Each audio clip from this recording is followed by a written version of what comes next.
Hi, I'm Rita Wilkins, also known as the Downsizing Designer. So did you know that there's a rebellion going on against family heirlooms? So there was a time when heirs eagerly anticipated their parents' and grandparents' most prized possessions, the fine bone china, the crystal, the silver.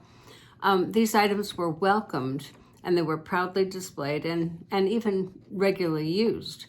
So if there wasn't room in our homes, we'd store them in our attics or in our basements, preserving them for our kids who might want them someday.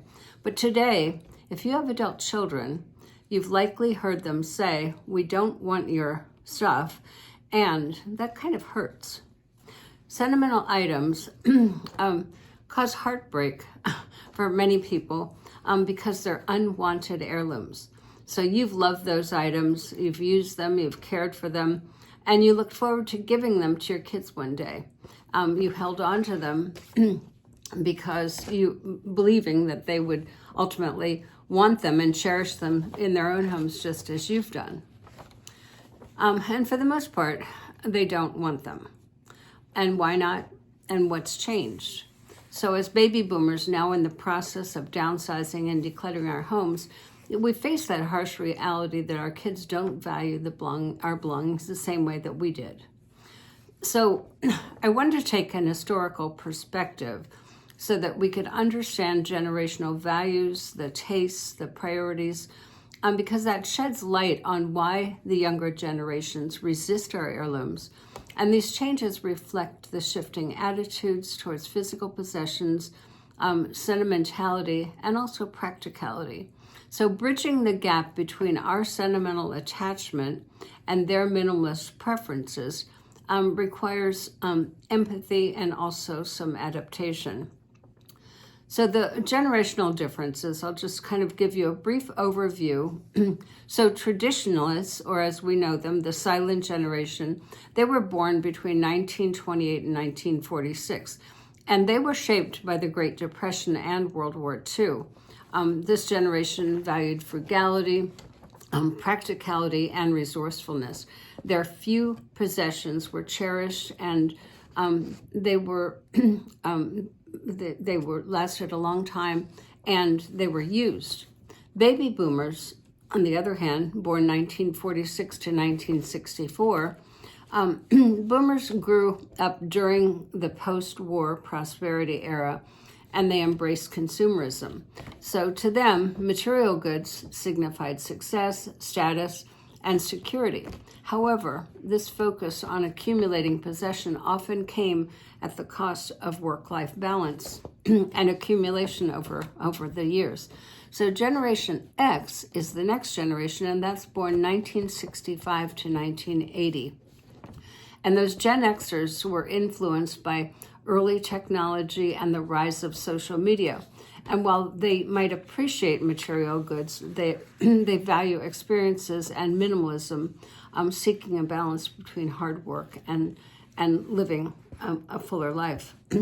Then there's the millennials. The millennials were born between 1981 and 1996. And having grown up in the digital age, millennials prioritize experiences, sustainability, and minimalist living. Their view of stuff as clutter, favoring meaningful work and balance over material possessions. And then there's Gen Z, born 1997 to 2012. And they were born in the digital age. Gen Z values individuality, sustainability, and authenticity. And they prefer borrowing, renting, or repurposing items rather than accumulating possessions. So times have changed. What we value as sentimental, our kids often see as clutter. So let's examine some of the key differences between baby boomers and the younger generation. So there's the physical possessions.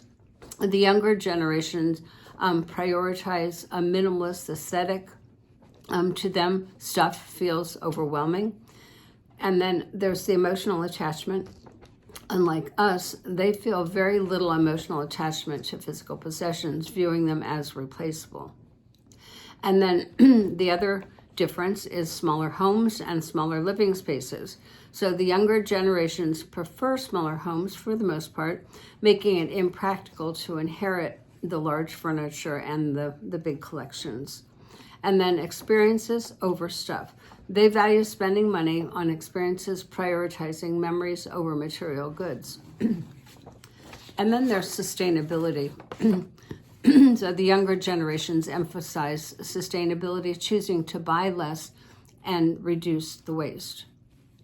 So bridging that gap. So despite all of these differences, there is some common ground. Baby boomers and younger generations share an appreciation for simplicity, intentional living, and meaningful experiences. So how can we bridge that gap? Number one, take an inventory. So assess what you need, want, use, and then consider what fits into your current lifestyle and your future plans. And then number two, open up the conversations. Invite your kids to share what they do and what they don't want. Share stories about family heirlooms to help them appreciate their value, the historical value that you might know.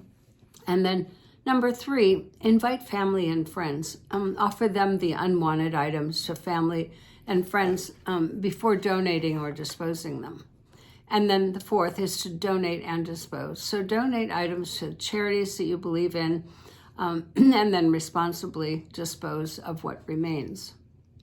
So finding that common ground, preserving our family heritage isn't just about passing down physical items. It's about taking time to share the stories and our values too. So by finding common ground between the sentimental side and their desire to redefine how family treasures are passed down, we can then ensure that our family legacy will be will live long on after we're gone. So let's embrace this challenge. Consider it a teaching moment for all of us, an opportunity to listen, to learn, to grow closer to our kids, have meaningful conversations where both sides are heard, knowing that together we're keeping the spirit and essence of our family alive for many generations to come.